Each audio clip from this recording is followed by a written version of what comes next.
أشهد أن لا إله إلا الله وحده لا شريك له وأشهد أن محمدا عبده ورسوله أما بعد فأعوذ بالله من الشيطان الرجيم بسم الله الرحمن الرحيم.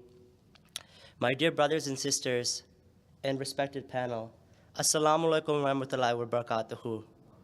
So let's try to get the energy a little bit at this room. I think everyone's getting a little sleepy, so let's get the energy up. So today I've been asked to talk about how to secure your first summer research internship. And I want to help you, and I'm here for you, but I'm only coming from a limited background. So allow me to tell you where I'm coming from. I am a cancer research fellow at the National Cancer Institute, and my main training is biomedical engineering and biomedical sciences. So inshallah, I'm planning to pursue a doctorate of medicine. This August I will start, and I really want to help you in terms of engineering, medicine, but there is a whole jamaat out here for you to utilize as a resource. So hopefully we can find the people that can provide you the most relevant information. I can only do my part with my limited knowledge. I am putting my email here. I know the flyers have been floating around with various numbers to reach me, but I think this email will be the best way moving forward. So I have a few main objectives here. First of all, I want to motivate you to pursue a career in research, engineering, medicine, whatever it may be, that has a meaningful impact, and not only pursue that career, excel in it. I want to provide an overview on how to get started with your internship search, how to find research, how to figure out your place in this ladder that Dr. Sohail Hussain Saab has mentioned. And then at the end, I'm not going to have time to go through this, but I will have resources for you to access through my presentation on the website that you can check out in your own time and launch your career, inshallah. So the first question, which we're going to hear again and again and again, why should I do research as a student? Classes are tough enough, and adding on to that, you're making a very challenging situation for yourself. What's the point? What's the purpose? What is the benefit for me? And I could give you all sorts of reasons, professionally, how it will help your career. But really, let's turn to the Holy Quran, because I think that is the ultimate source of knowledge for us to make this decision. So, as Dr. Nusrat Sharif Sahiba has mentioned, the Holy Quran, this verse from Al-Imran, it tells us to ponder over and reflect on our society, reflect on the world around us. This and 750 to 800 other verses in the Holy Quran asking us to reflect and ponder on our world. Then we are the best people raised for the good of mankind. We have big shoes to fill. We need to be the ones changing society and benefiting humanity, not just pursuing our own goals, but helping those around us. This is an injunction on us from the Holy Quran. But here's where I want to turn it a little bit different. So this is one verse that has really inspired me to go above and beyond. Though all the trees that are in the earth were pens, and the ocean were ink, with 7 oceans swelling it thereafter, the words of Allah would not be exhausted. Surely Allah is mighty, wise. So this verse is very profound to me, because we're talking that this universe, this one world that has been created, and Allah has multiple creations. In this one world, there is so much for us to explore as humanity, for us to implement and develop in new ways, for us to develop new cures, new treatments, new research methodologies. This is all laid out for us in this world, and that is a bounty of Allah. So we should go and pick up one of these pens that Allah has left for us and explore and discover for our own selves and make our own path. There is so many opportunities that you will not be able to exhaust them in your lifetime, and that is truly a purposeful life. So that, I think, is my point on how we can get motivated, and we can talk afterwards. But now let's get into more of the technical, how to get involved, starting from high school or if your college years. So I think, first of all, it's very important that you build a foundation. You can't just jump into everything at once. You have to at least have a solid background so you can build a foundation and go off of that. So in your first semester of college or in the beginning of high school, I recommend you to focus on your classes.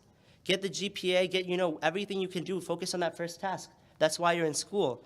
Once you get there, after your second semester, if you have a good freshman year, first semester, second semester, start reaching out to labs. Focus on your local context. Your local university is going to be the best place to start. They're going to be most receptive to you, and it's going to be most easy for you to implement that in your schedule. And then from there, build off of that. Now that you have some research experience, you can pursue internships, local companies, and then you're going to eventually research experience for undergraduates or REUs at the more competitive level. So one of my good brothers, Sinan Yunus, he mentioned that for high school students, it's really important to start early. These applications, they're very competitive, but if you start early, you have a huge advantage and you're making the whole process a lot easier for yourself. The earlier you start, the less stress you will feel, the more time you will have to discover the opportunities. And once you build that background and the framework for how you're going to approach these internships, the rest will become naturally, I promise you. And then lastly, I want you to use the professional services that are available. LinkedIn is really important. Once you start college, I think that I would recommend you to have a LinkedIn.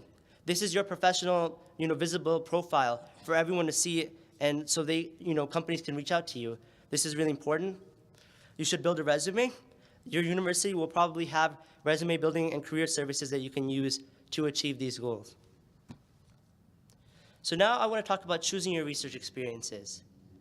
It's tempting to, just pick up the first lab that comes to your eyes. Or tempting to say, I'm going to do 4 labs at once. Let's get right into this. But really, you want to develop your experiences.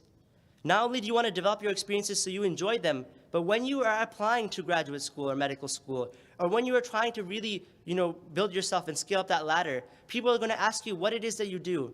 If you're passionate about what you do, if you know what you're doing, and if you spent the time on it, then Allah will guide you to make forward the rest of the process very simple and straightforward, and you will enjoy it as well. So it's a very synergistic relationship.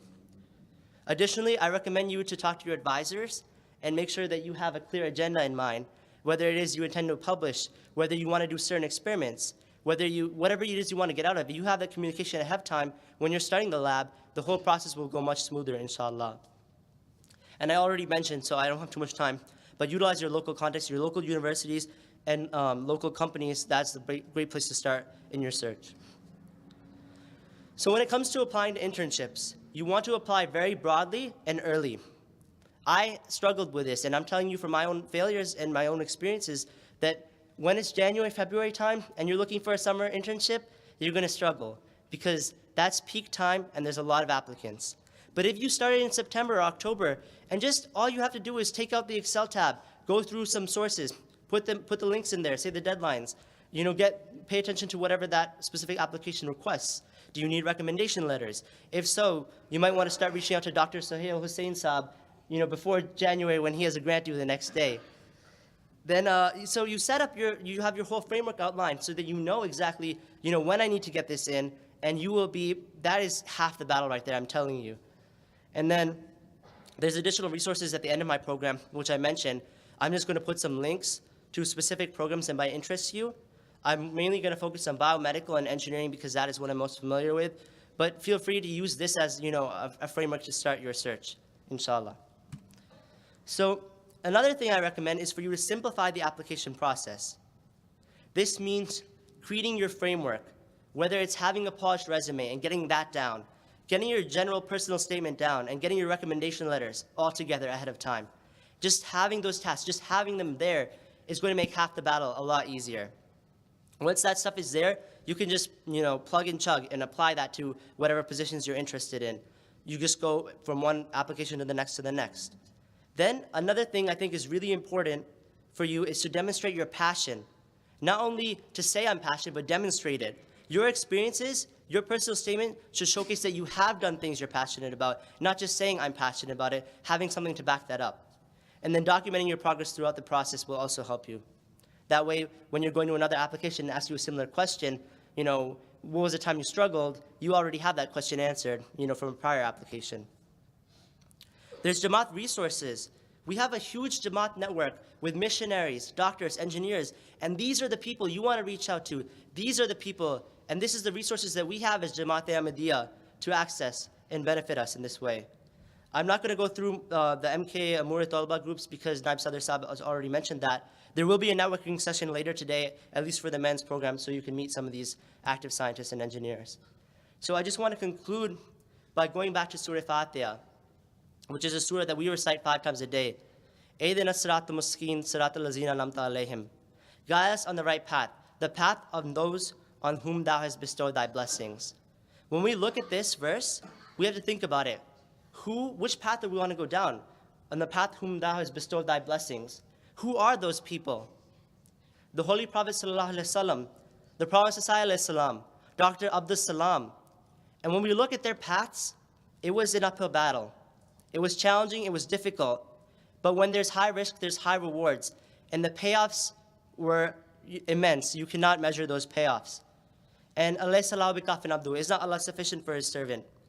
I genuinely want to tell you this from my heart, that if you have the right goals, if your goal is to help society, if your goal is to make a difference in this world with the right niyat, and you pray fervently, you organize and work hard, Allah will enable your success. And may Allah enable all of you to succeed beyond your expectations.